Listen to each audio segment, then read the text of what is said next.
Hey, what's going on, everybody? In this video, we're going to be doing my third book review for the One Readathon to Rule Them All. I'm going to leave the information down below for that.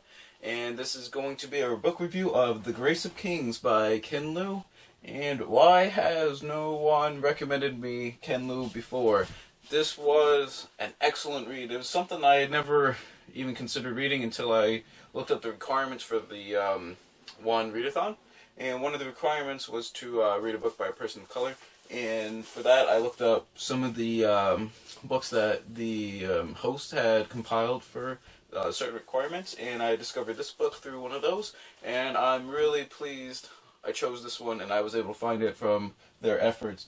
This, I don't even know how to explain it. Let's see. It would be basically like a mix of, like if Homer of Iliad and Odyssey fame met was combined with Luo Guanzhong from The Romance of the Three Kingdoms of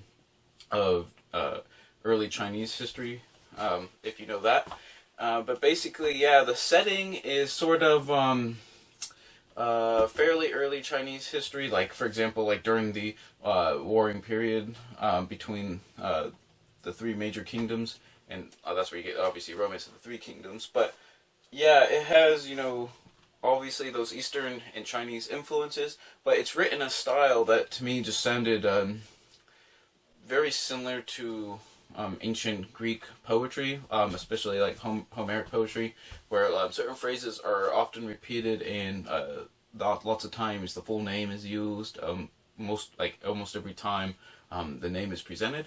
But yeah, it was almost like a lyrical. There was a very There was a very lyrical quality to the writing, and overall, I was really pleased I picked up this book. So let's get started with the real review, I guess. All right, so let's start talking about some of the things I didn't like about the book. And there's one main thing that irritated me, and it's kind of the main.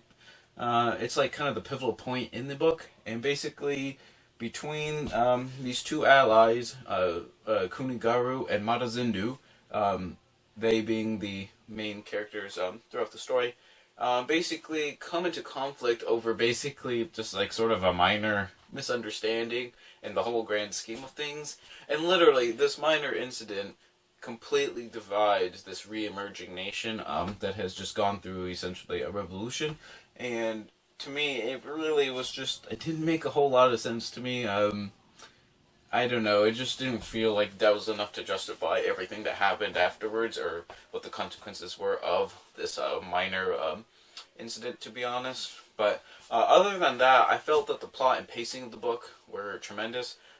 There's lots of things going on, and it's not all either just battles, and it's not all just like political backstabbing and stuff like that. It was really, I just felt it was a really good paced book, and that's something I really like to enjoy while reading a fantasy novel. And other than that, all the other things that I didn't like, any other critiques about the book are so minor, I didn't even bother to write them down, and I've pretty much forgot about them. So, yeah, that's pretty much it for the negatives. So, on to the good stuff. First of all, characterization is probably my favorite thing I like to look for in a novel, and I just love the character of Kunigaru. His transformation as just sort of a regular, just sort of street thug, gang leader type person, basically to becoming a bandit chief, into becoming an administrator, and then on and on and on up different rungs of society without trying to give away too much. All the while, there's basically revolutions and war and all that stuff going on in the background. He basically takes everything in stride, and he actually has a really good heart and tries to actually think things through. Even though he does have flaws, and he definitely falls down and fails quite a few times throughout the book, it makes him a very real character, and he was just a very enjoyable person to read about throughout The Grace of Kings. The other main character, Mata Zindu, I didn't care for as much about, I guess, but he's very different from many of the other characters as well. But yeah, like I said, I still enjoyed him, just not as much as Kunigaru. There are definitely going to be people who would prefer Mata Zindu's sort of more straightforward, street shooting, honor and loyalty sort of idealism. For me, it was a little bit too utopian for my taste, and just doesn't work in the real world, and which is probably why I gravitated more towards Kunigaru. But like I said, it's a really good story about mostly about these two individuals, and how their relationship, how they come to know each other, and then how their relationship is strained over time, and then their division.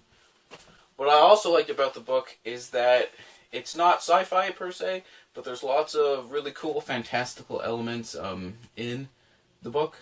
For example, there are submarine type thingies, there's airship stuff, there's battle kites, all kinds of things of that nature.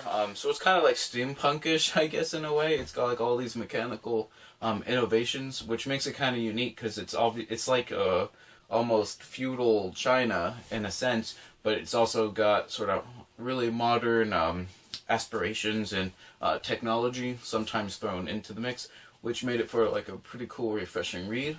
So anyways, the pacing was really good, and it employed characters that I really enjoyed. Oh, and also the whole cast of characters can get crazy big, though you focus on just a good handful, so you get to know them a lot better. And in that sense, it also reminded me of Romance of the Three Kingdoms, where names are sort of thrown out all over the place in that book.